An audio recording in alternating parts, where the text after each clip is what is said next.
when you're starting off, it's just a matter of like, can I get one person to be a fan of my show? Can I get one person that's like tuning into every episode, loving every bit of it and wants to hear more? And then it's like, well, can I get 2 people to listen to my show and tell, you know what I mean? But once you have like 50 or 100, then it just starts to kind of pick up on its own. Like at some point, it's not you that's leading the initiative to share the show. It's other people because they feel like they've discovered you. Right. So when people, it's like any other product that people like, if they feel like they discovered it, they go tell people about it. You got to try this. I'm drinking a cold brew coffee from Cumulus right now, which is like this really cool cold brew coffee machine that pulls nitrogen from the air and then infuses it into the coffee. And you can make a nitro cold brew from your kitchen counter instead of having to have this whole nitrous setup like they have at Starbucks.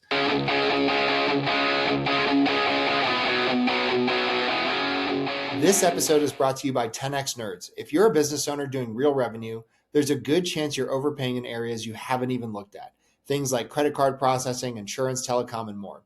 10X Nerds comes in, audits your expenses across 30 plus categories, and finds immediate savings. And here's the kicker. They only get paid if they save you money. It's a complete no-brainer. If you want to keep more of what you make, go check them out at 10xnerds.com.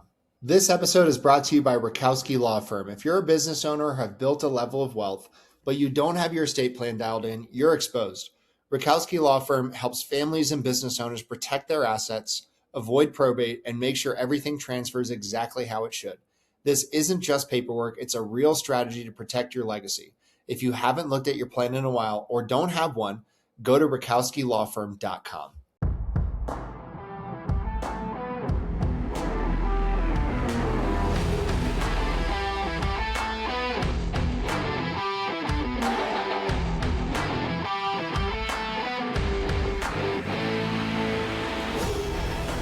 What's up, everybody? Welcome back to another episode of the Big Hitters Podcast. I'm joined by Travis Chappell. Travis is a full-time podcaster, and I'm looking at his profile here on Facebook. Travis, you have is it the Travis Makes Friends podcast? Is that the name of the show? That's one of them. So yeah, I have Travis Makes Friends and Travis name. Makes Money. I love that. Well, man, right out of the gate, I see Shaquille O'Neal on here. I see a couple other Grant Cardone. Who's like one of your favorite all-time episodes that you've done? Shaq, for sure. Really? Not even close. Yeah. But it's also just because he was like a childhood hero of mine. So it's not just because he's Shaq and everybody knows who Shaq is.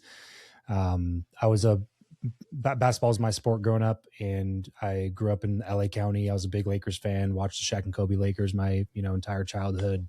He was my favorite player, had painting of him on my wall, had pictures and bobbleheads and plaques and basketball cards and everything, all the Shaq memorabilia growing up. So doing that one was a really cool one for several reasons.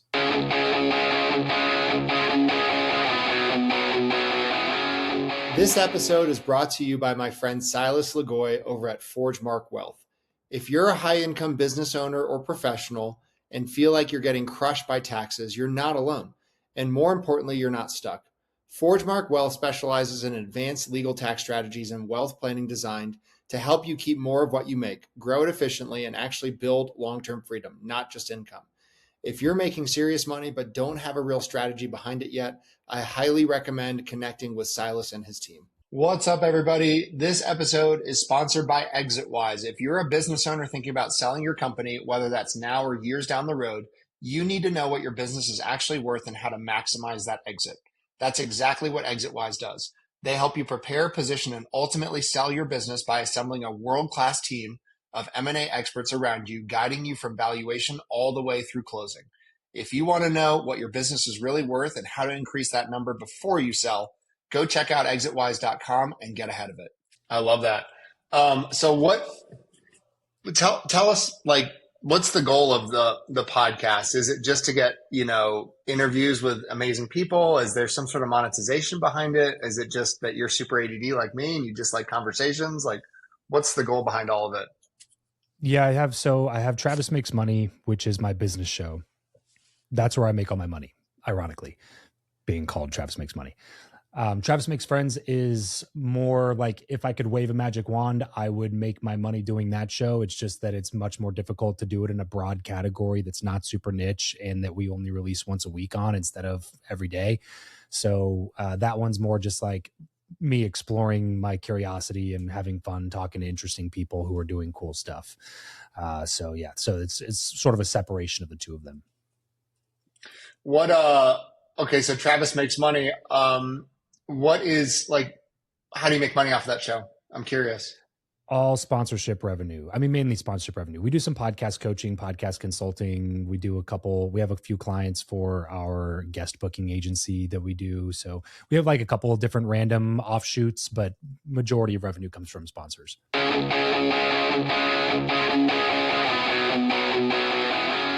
This episode is brought to you by Blue Collar Business Advisors. If you're running an HVAC, plumbing, electrical, or landscaping, or any other type of home service business and wondering where all the money is going despite growing your revenue, you need to talk to Paul Maskill. Paul has scaled and sold multiple blue-collar businesses and now helps business owners improve cash flow, profitability, and financial clarity through outsourced CFO services. His clients gain a better understanding of their numbers, build predictable profits, and create a business that supports the life they actually want. One of the things I appreciate most about Paul is he's not just a finance guy. He's been in the trenches as an owner. He understands the challenges of running blue-collar businesses because he's done it himself. If you're doing a few $1 million a year in revenue and want to stop guessing at your numbers and start building real wealth, head over to bluecollaradvisors.com. That's thebluecollaradvisors.com and schedule a discovery call with Paul and his team. Blue Collar Business Advisors, helping blue-collar business owners build financially healthy companies and achieve permanent profitability. This episode is brought to you by Corberry Digital. If you own an HVAC, plumbing, electrical, roofing, or home service business and you're tired of wondering where your next lead is coming from, you need to check out Corberry Digital. Corberry specializes exclusively in helping home service companies dominate their local markets through SEO, Google Ads, local service ads, websites, content marketing, and lead generation systems that actually produce a measurable ROI. Their team doesn't just focus on clicks and impressions, they help contractors lower customer acquisition costs, increase qualified leads, and build a marketing engine that scales. What I like about Corberry is they understand the blue collar space. They aren't trying to be everything to everyone. Their entire focus is helping trades businesses win in their backyard and generate more profitable jobs. If you're looking to grow your business, improve your online visibility, and build a marketing system that works, visit Corberry.com and schedule a strategy session with their team. That's Corberry.com. Tell them you heard about them on the podcast. When you first started podcasting, did you ever think it would lead you to where you are now? I hoped, I had goals that were similar to what I'm doing now. It took me a lot longer to get there. That's for sure. There was just it was a massive learning curve that I wasn't expecting. You know what I mean? So when I first jumped in, I jumped in because I wanted to make sponsorship income. And then I was like 6 months into having a show and realized that that's not super easy to do.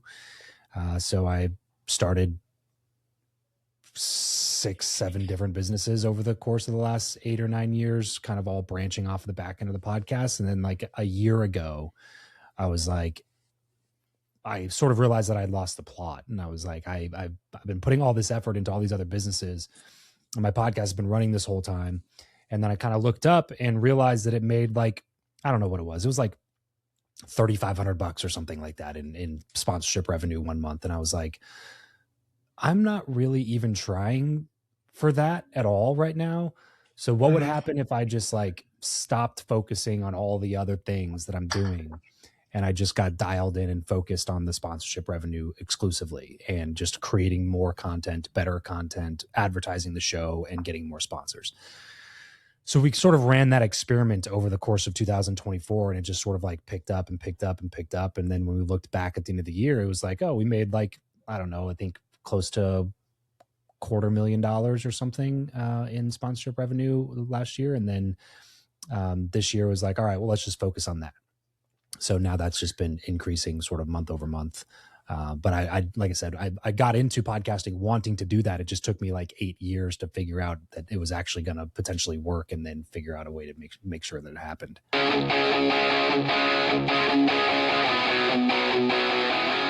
This episode is brought to you by Jonathan Keim and the teams at 360 Commercial Roofing and Top Roof Marketing. If you own or manage commercial property, or you're a roofing contractor looking to grow, Jonathan has spent more than a decade helping businesses protect their buildings and scale through proven commercial roofing and marketing systems. His companies specialize in commercial roofing solutions, roof asset management, and marketing built specifically for the roofing industry. Whether you need a trusted commercial roofing partner or want to generate more qualified roofing leads, check out 360 Commercial Roofing or Top Roof Marketing. You can go to www.360, like 360, commercialroofing.com, and Top Roof Marketing, www.toproofmarketing.com. Well, I'll tell you what I think about a lot is how do I grow my audience? And I'm sure you have just a treasure trove of knowledge around that. But what are the keys to growing one's audience as a podcaster?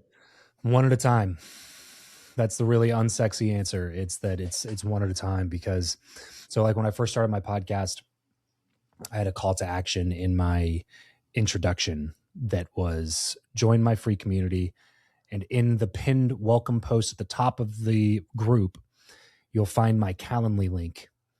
Book a call with me for free, and we'll chat for 15 minutes just to get to know you. No agenda. No, I'm not trying to sell you anything. We're just chat. I probably did over 100 free phone calls in the first year or so with people who would take the time to listen to my show. And I would ask them basically the same questions. Like, first off, just get to know them a little bit. Like, who are you? Where are you from? What do you do? Stuff like that.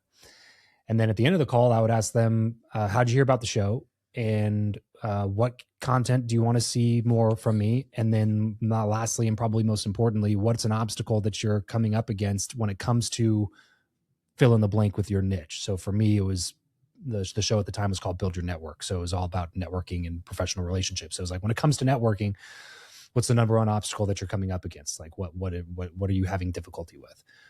And I recorded all of those answers over dozens and dozens of these one-on-one phone calls. And then by the end of it, I had built a community of 300-400 people completely organically from the podcast. And then I had connected them together. And then I encouraged them to make their own Calendly links, and they were jumping on calls with each other. And then I was the connection point to those people, which encouraged them to listen to the show more. And then I started creating more content based on what they wanted to hear from me. So they started to share it more and listen more. And then I was eventually built a product that helped solve the problem that I kept hearing over and over again, and then sold that back to them. And that was eventually how I went, quote unquote, full time with the podcast at first. But it's the answer is one at a time. When you're starting off, it's just a matter of like, can I get one person to be a fan of my show? Can I get one person that's like tuning into every episode, loving every bit of it, and wants to hear more? And then it's like, well, can I get 2 people to listen to my show and tell, you know what I mean? But once you have like 50 or 100, then it just starts to kind of pick up on its own. Like at some point, it's not you that's leading the initiative to share the show. It's other people, because they feel like they've discovered you, right? So when people, it's like any other product that people like, if they feel like they discovered it, they go tell people about it. You got to try this. I'm drinking a cold brew coffee from Cumulus right now, which is like this really cool cold brew coffee machine that pulls nitrogen from the air and then infuses it into the coffee, and you can make a nitro cold brew from your kitchen counter instead of having to have this whole nitrous setup like they have at Starbucks. I like the product. I've told a bunch of people about it. You just like, if you like something, you tell people about it, and you feel like you kind of discovered, like, have you ever heard of this? Like, this is really cool. Like, watch how this is, proprietary technology. It like pulls nitrogen. The air is 75% nitrogen or whatever. And it puts it in the coffee. It's really good. It's delicious. It's smooth. It's the same thing with the show. It's like, if you give people the opportunity to have discovered your content and feel like they've learned something, gained something from it, they're happy about it, then at some point they're going to be like, next time they're in a conversation, people are talking about podcasts and like, have you heard of Andrew's podcast? Do you know who Andrew Hathaway is? Oh yeah. You got to check out his podcast. Like, this guy's crushing it. He's really cool. And I know him, like there's that personal connection. Cause like I've jumped on calls with him. Like, he's in the Facebook group. He's always talking to us. Like, it's so different than if I listen to Joe Rogan or whatever. It's like, you're never going to talk to Joe Rogan. You're never going to talk to Theo Vaughn. Never going to talk to Stephen Bartlett. You're never going to talk to Chris Williamson. Never going to talk to Mel Robbins. but you can talk to Andrew Hathaway, can talk to Travis Chappell. So like they have that personal one-on-one connection with you. They feel like they discovered you. They're going to start sharing a little bit more organically. And then it sort of just kind of picks up from there. But the first year plus, it's just, you build an audience one at a time. Yeah. Like I said, it's the unsexy answer. I like to sit here and tell you like create viral posts and it'll go 10 million views and then you're famous overnight. And that's just not how it works. Yeah. Of course you want to do those things. They're helpful. You don't want to not do them, but you can't count on those things. How much of it was you going on other people's shows and kind of stealing from their audience? I did that all the time, probably like 5 to 10 a month for a couple of years. But it was not like my call to action on those shows was the same. Jump on a call with me. Like it was about the personal connection. I wasn't sending them to an email list and like getting a lead magnet and then putting them on a sales call. It was like, jump into my community, jump on a call with me. I want to get to know you better. You know what I mean? Like it was so because a lot of times you go on a lot of podcasts, if you go on 100 podcasts, probably only 10 of them are needle movers. They're the ones that are really going to move the needle for you. 90 of them are not. You know what I mean? Like there's going to be 1 or 2 people that might come over to your audience. But if those 1 or 2 people, instead of signing up for a random email list and getting sent newsletters, they're jumping on a one-on-one call with you, the impact is far greater and they're much more likely to turn into a fan of yours. Like it's way more important to build a small audience of people who really care about your stuff than it is to build a large audience of people who kind of like you.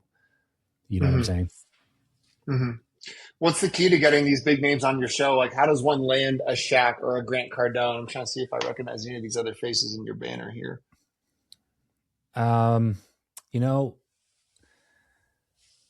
I mean, I have systems and frameworks and all that, but like the bottom line, the real is that you just got to reach out to a ton of people.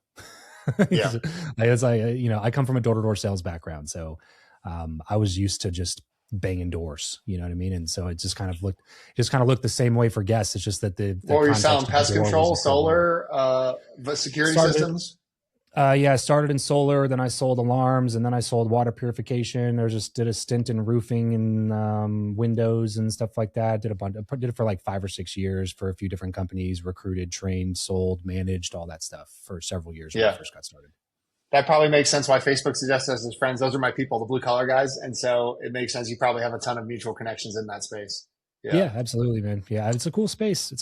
Like I have a lot of friends that stuck with it and they make fantastic money now. They make a lot more money than I do podcasting.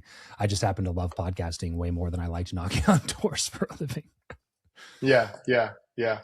What are some cool things that you've been excited about lately? I mean, you're probably interviewing a lot of people about a lot of different things. Is it AI? Is it marketing? Like, what are some things that get you excited or the types of conversations you like to have?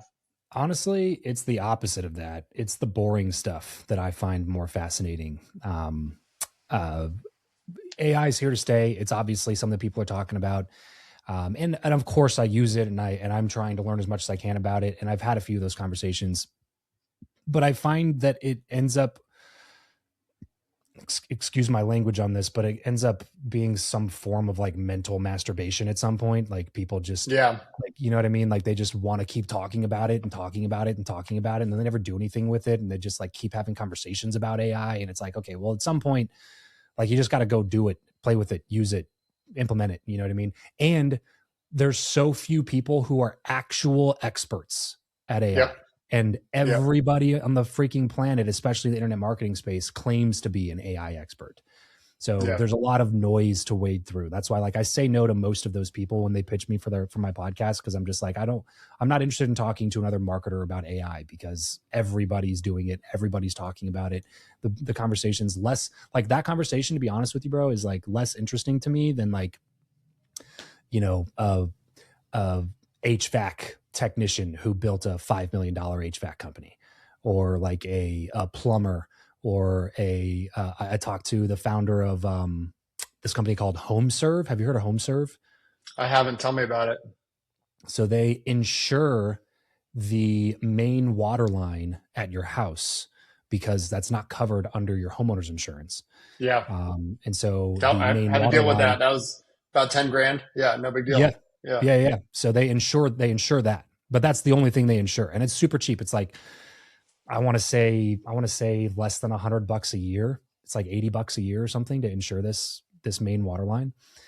But there's a British dude. He built that company, and a couple years ago he sold it for 4.1 billion pounds on a main waterline insurance company. Like those conversations are much more interesting to me than like another person talking about like, here's how to use AI in your marketing systems. You know, it's like, I don't know, man. Like you can go get that basically anywhere. I like hearing from people who are like building real shit, because that to me is more applicable, you know, and of course you can use AI in all those businesses to make them more efficient and make your head count less and decrease your labor cost, increase your EBITDA margins. All those things are really helpful and effective. But I tend to go the opposite direction with the conversations that I'm more interested in. Tell me about the one with Shaq. Why was it so fascinating? I just saw his, it was, I guess, on Netflix, or no, maybe it was Amazon Prime. It was his thing with AI, with Allen Iverson, and how they took over Reebok, and how he's become kind of a serial guy, and he's got his hands in all sorts of things. But what was so interesting about that conversation? So the first one was probably like 3-ish years ago. And it was like a 20-minute virtual interview. And I was still very pleased with doing that. Don't get me wrong. I wasn't upset about it. But then a month or two ago, about 6 weeks ago, I did this live in person. It's sort of supposed to be the pilot for a new show. So I don't even know what we're going to end up doing with the IP, if we're going to be able to like sell it to somebody or license it to a streamer or something. But we filmed this thing called Dinner Party, and Shaq was the main guest at that one. And so we were able to film with him for over an hour. And then the other people in the room were Graham Stephan, who's the host of the Iced Coffee Hour podcast, as well. He's got also a personal finance real estate YouTube channel as well. I think total across his channels, he has like 8 or 9 million YouTube subscribers. He's gotten like 5 billion YouTube views. Really fascinating dude. And then Zach Justice, who's a comedian, podcaster, YouTuber. He's got a couple million subscribers over his channels. Lots of viral clips. He's been on a Netflix show and sold a bunch of cool projects to production companies. And then Alex Ramosi was there as a business guy. And then Alex Ramosi's CEO, Sharon Srivatsa, was there as well. And then Shaq. So we had like 5 people. We filmed for 2.5 hours. Shaq was there for about an hour. And that was obviously, we just got to deep dive a lot more with Shaq there. But those are the things that I find most fascinating to him, is that he's continued to evolve his career. Like he's maintained the status of role model beyond just basketball. So like growing up playing basketball and loving the sport and loving the Lakers and him being my favorite player, like that was like one phase of me looking up to him. And then now it's like I looked up to him as a father. I think he does a great job parenting his kids. And then I look up to him as a business person, as an entertainer, you know, as a commentator, and as like somebody who is in like 50% of the commercials on television. You know what I mean? Like he has constantly just continued to evolve his brand and maintain relevancy beyond just the superstardom of his career, which was already prolific. So those things are really, really interesting to me. Not to mention he's hilarious on the TNT stuff. I mean, the stuff with Charles Barkley is hysterical. It's the best sports commentating show on TV for sure. Yeah. So many great nuggets. What else got you fired up, man? You got, how did the sponsors come to you? Did you go to them? How did they find you? Sort of a combination. Probably about 6 to 8 months into like really trying to open that up a little bit more, I brought on an agency partner who basically they do all of my sponsorships now. So they are constantly just out pitching to sponsors who spend money on podcasts, and then they present me with the opportunities. So all I really do is vet them, say yes, say no, and then record the ad scripts, and my team inserts them in the catalog, and then I collect the check. So where does it make sense to start doing something like that? What kind of audience flow or listeners? Probably about 100,000 downloads a month is the typical threshold where agencies are more interested, because like what's the typical working situation is that they're just going to take a split on all sponsorship revenue that they bring in. So anything less than that, it starts to be like, it becomes more like they're doing just as much work to get sponsors for a small show as they are for a bigger show. So it has to make sense for them to do all of the work in order to be able to collect their percentage of the total overall sponsorship revenue, if that makes sense. So typically around 100,000 downloads a month is where they get interested. How long did it take you to get to that number? Well, I was already there when we started like pursuing it more. But like I said, I just kind of had it on like that. There's a couple different forms of advertising. There's programmatic advertising and there's host read advertising. And so, programmatic is basically just what if you host on a platform like Red Circle or Megaphone, they have their own internal ad networks that's similar to how YouTube ads work. So basically you just go into your backend media host, turn on a button, and then pick categories that you want to exclude, and then they just insert ads for you.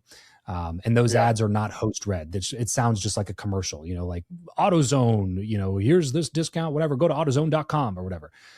So the programmatic ads just get kind of like put into your catalog with literally zero work or effort. So that was what was kind of building in the background when I was not paying attention to it. And I was like, we're not even doing host read, and host read ads pay probably double to a little bit more than double of what programmatic ads pay. So we were already at that threshold when we were like, at that point where I was making whatever, 3,000 something a month on programmatic ads. So I was like, well, we're not even doing host read. What if we opened up the host read part? So let me, go find this agency. And it was already like, it was an agency that I had known the founder of that agency for like several years leading up to that. So it was easy for me just to text her and say, hey, is this interesting to you? Do you want to work together? So it was fairly simple when we finally decided like, let's pursue this as a real path. But from the inception of the podcast, it probably took me 3 to 4 years, if I'm remembering correctly, to get to that point. Yeah. Yeah. Who are some of the shows that you look up to and like to listen to? What podcast hosts are out there that you enjoy? I find myself listening to a lot of Theo Vaughn, just because I like that he's obviously just a really, really good host. One of the best hosts. I think his intelligence is underrated. He sort of like his character is sort of to be this like, Louisiana born and bred hillbilly is sort of like the character that he plays, but he's a super intelligent guy and it comes out in a lot of his interviews. And I like that he's willing to be vulnerable and transparent about his personal struggles. And I like that he brings on people that he doesn't just bring on other comedians. It's like, I like listening to like Conan O'Brien, for instance. But those conversations are just more like, are much more entertainment leaning than education leaning.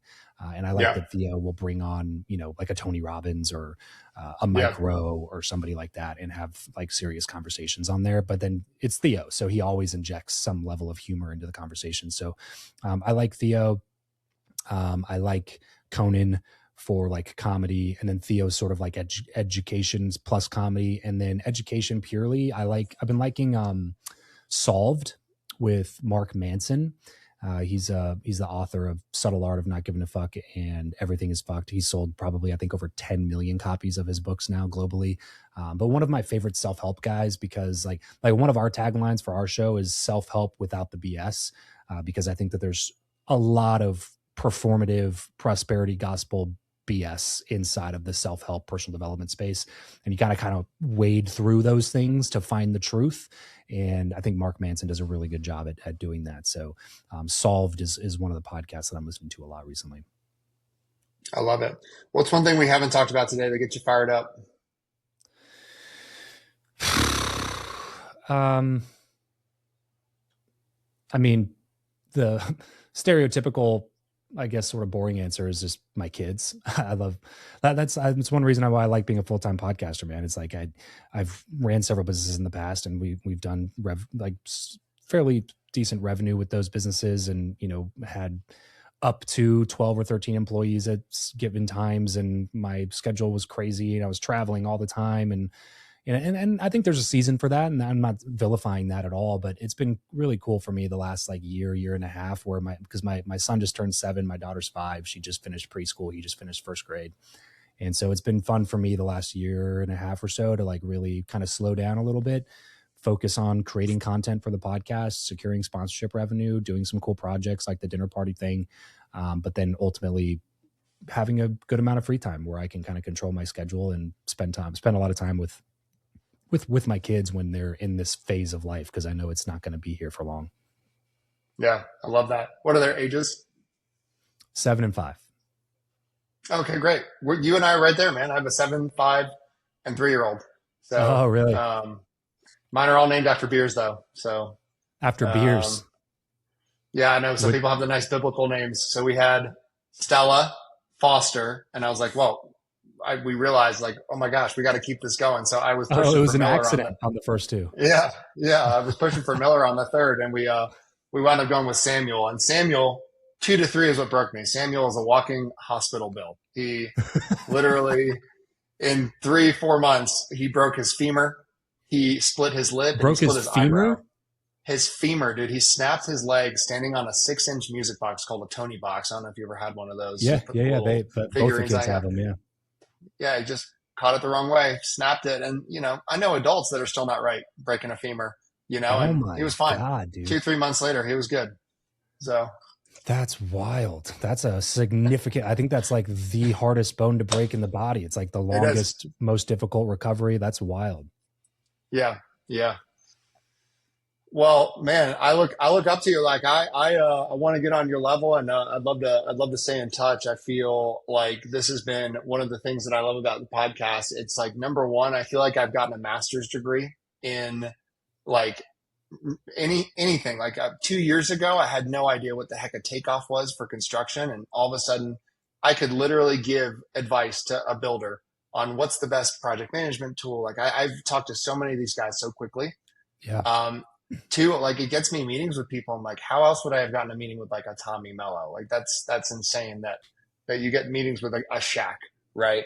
But it's led to growth for my business. And so inevitably you have a guy on the show, you talk shop, one thing leads to another, and either you're referring somebody or you're talking about how you can become a client. Like it always goes there, even though that's not necessarily the intention. Absolutely. And so like I literally, it's probably the most powerful thing I've ever done to grow my business. Thank you for saying that, because that's what I try to convince business owners all the time. Because I'm like, look, the audience growth and like, becoming famous, whatever status piece, whatever most people attribute to podcasting as a result that they're looking for is like the bottom of the list for me in terms of why I continue to podcast. It's like you said, it is the most underrated tool for growing a business, the most underrated tool for building a professional network. It opens doors that you would never be able to open otherwise. I call it the Trojan horse because it gets you past the gatekeepers and into the city. And it's like, once you're in there, obviously that's up to you about how you take advantage of that opportunity. But it's like, if you DM 100 people on LinkedIn and try to get them on a sales call, your response rate might be 1%. If you DM 100 people on LinkedIn and get them as a guest on your podcast, your response rate is probably going to be closer to 20 to 30%. And then from there, like you said, it's just a matter of like, well, is there room for us to work together? Is there something that we can do later on down the road? What if hey, let's do a meetup. Like I've done several events where I'll throw a dinner party and just bring out 30 past guests and just have them all in the same room. And like they do business with each other. And then it helps elevate the things that we're working on. And there's just so many ancillary benefits of having the podcast that have nothing to do with audience growth or views or sponsorships. You know what I mean? So that's all to me, like that's the cherry on top. That's what'll come over a long period of time of doing this. But the initial part is like, it's still worth doing it even without those things. Amen.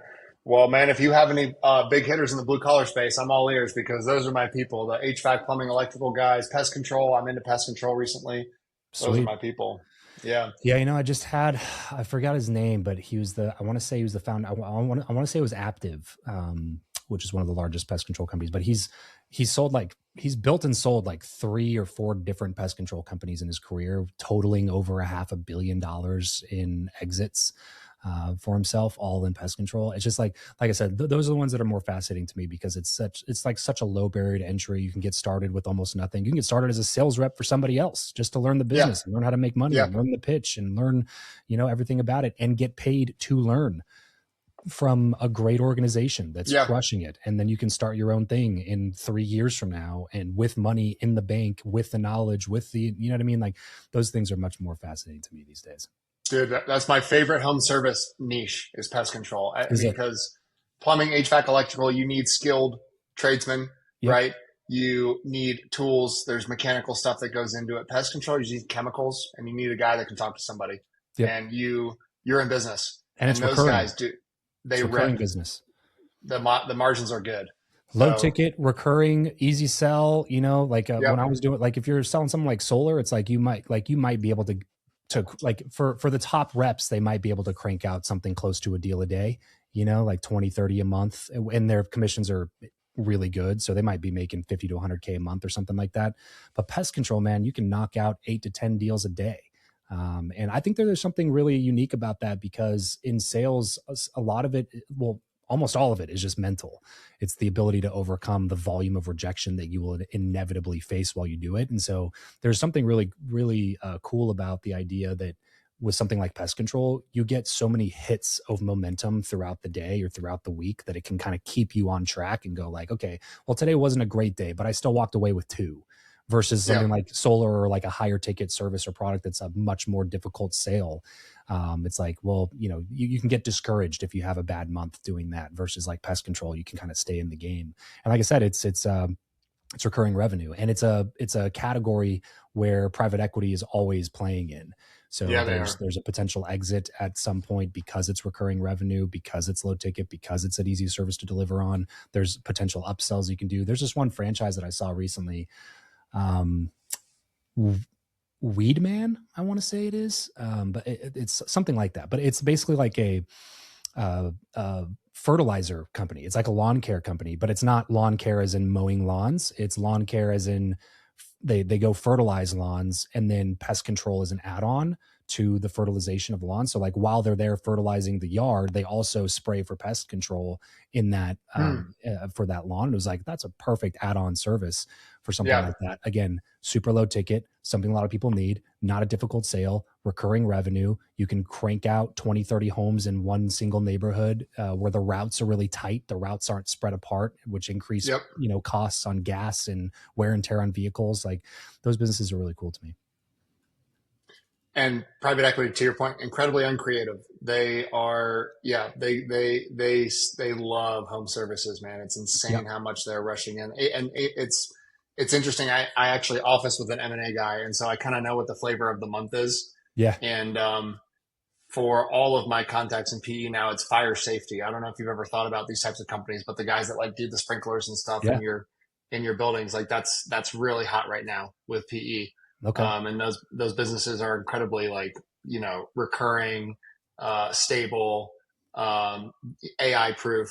And that also is a very outdated industry. Apparently there's a lot of legacy players in there that aren't really thinking outside the box, and they're kind of just sitting on their laurels. So there's a huge opportunity for people to come in and disrupt the space. Yeah, those are really cool ones to me, man. That's what I like about my show, Travis Makes Money, is like we do daily interviews on that one. So I talk to, 365 people a year, all doing different business ventures, and from people that have like a $3,000 a month side hustle to people who had a $500 million or $4 billion exit. All like I talked to this guy recently the other day who is a drone expert. He started his first drone company in 1996. So before like anybody was thinking about drones at all. And then now to date, they have now trained over 15,000 drone entrepreneurs on how to build drone businesses. And it was a fascinating conversation, man. It was like really great margins, really easy like niches to get into. The drone technology is only getting better and better and more capable. So he was talking like my initial thought was like, okay, real estate niche. You take pictures of houses for listings, boom, like done and done. And he was like, that is the number one category for drone businesses. And it's still only reached less than 10% market share of all total real estate listings. And that's the number one vertical. And he was talking about like they have a couple other businesses that have like LiDAR scanners in the drones now. And they have contracts with like golf courses to show them what areas need to be fertilized or what areas need to be less fertilized or more watered or less watered. Or they're doing like building inspections with their drone equipment now to like build a map of a new home build so that somebody that's coming in to like fit it for electrical knows where the electrical wiring is, because it doesn't always match the blueprints to spec. So like there's just like so many really cool opportunities in that space. And like I said, those are the businesses that to me are like really, really cool and fascinating. It's like, again, does AI help with those things? Of course it does. And if you get better at those things, you can make those businesses more efficient. But those ones are much more interesting to me than like just hopping on the next trend, Yeah. Yeah. I love it, man. Well, Travis, I can't thank you enough for coming on the show, man. Thank you for letting me pick your brain a little bit. Where can people find out more if they want to learn more about you? Yeah, easy way, man. The podcast, Travis Makes Money. If you're a business person, you like hearing those conversations. We release daily on that show. Travis Makes Money. Travis Makes Friends is psychology, sports, comedy, sometimes business. Like I just had Chris Voss on there for the second time, the FBI hostage negotiator and author, Never Split the Difference. So we like to have like social psychology, those types of conversations on Travis Makes Friends. And then on Instagram, I'm just at Travis Chappell, at my first and last name. I'm probably most active over there. So go over there, follow me, say what's up.